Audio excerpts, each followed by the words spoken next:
In this example, we're going to do hypothesis testing traditional approach for a two-population mean.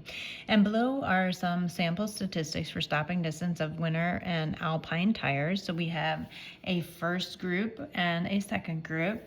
And we're going to assume that populations are normally distributed and the population variances are not equal.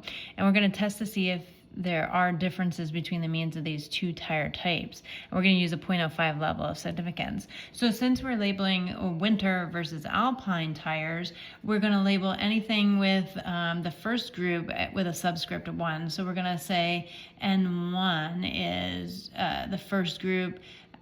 Sample size is 10. The sample standard deviation for the first group with the subscript 1 is 10 feet. And the mean, which we're going to label as X bar 1, is going to be the mean of the first group of 102. We're going to do the same thing for the alpine. That'll be our second group. So the subscript we're going to use is N2 is 12. S2 is going to be the sample standard deviation of 4 feet. And then we're going to label X bar 2 with a subscript of 2 for the second group mean of 94 feet. So that's going to be our labeling. We're also going to identify those given values, which we did. And the other thing we have is alpha, that level of significance of 0.05. In the second step, we're going to identify the claim, write the null and alternative hypothesis, and remember the null hypothesis must contain equality.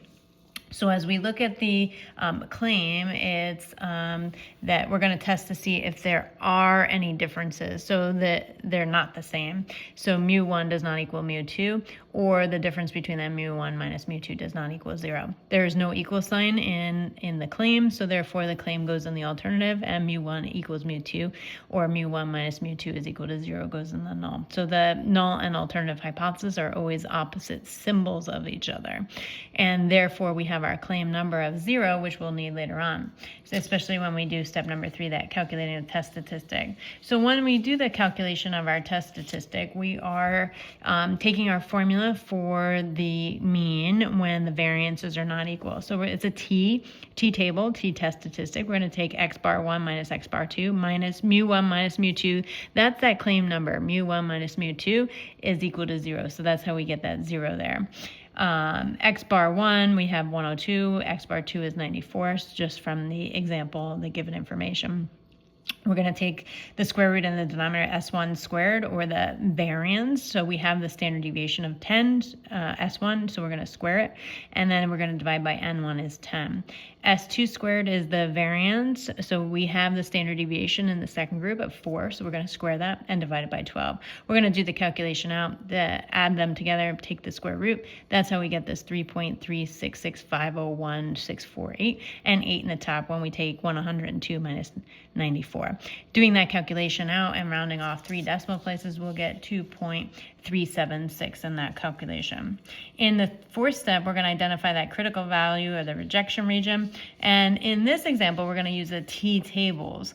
And doing so, we have to first decide the smaller degrees of freedom as N1 minus 1 or N2 minus 1. Well, the degrees of freedom on the first example is 10 minus 1 is 9. On the second group, it's 12 minus 1 or 11. So clearly 9 is smaller than 11, so we're going to use the degrees of freedom of 9 for this example. And then since we're using a level of significance of 0.05, we have a two-sided test by the alternative, so I'm going to shade in both tails and then split my level of significance to 0.025, so the sum of these two tails is 0.05, that alpha level. When we use our degrees of freedom of 9 with a 0.025 area in one tail, or the sum of the two tails is 0.05, we'll get plus or minus 2.262. That is the critical value. The left side critical value is the negative 2.262, and the positive 2.262 on the right hand side. For rejection region, saying that t is less than negative 2.262, comma t greater than 2.262. It's just the rejection region is just what we shaded written in symbol format here. And then what we're going to do in step number 5 is determine if our test statistic from step number 3, that 2.376, lies in that rejection region. So we have to determine where 2.376 lies on this picture, and it lies further over here on the right hand side, and this is the 2.262 cutoff. So clearly our test statistic is bigger than that. And therefore, since it is, we're going to decide to reject HO. And then in our final concluding statement, we decide that we're going to reject HO. So it's just kind of filling in the blank or filling in the multiple choice part here. Since we're rejecting HO, we're saying we don't want HO, and therefore our claim isn't there, so we didn't cross out our claim. So there is sufficient evidence that alpha is 0.05 to suggest that there is a difference in the means of these two tire types, the winter and the alpine tires.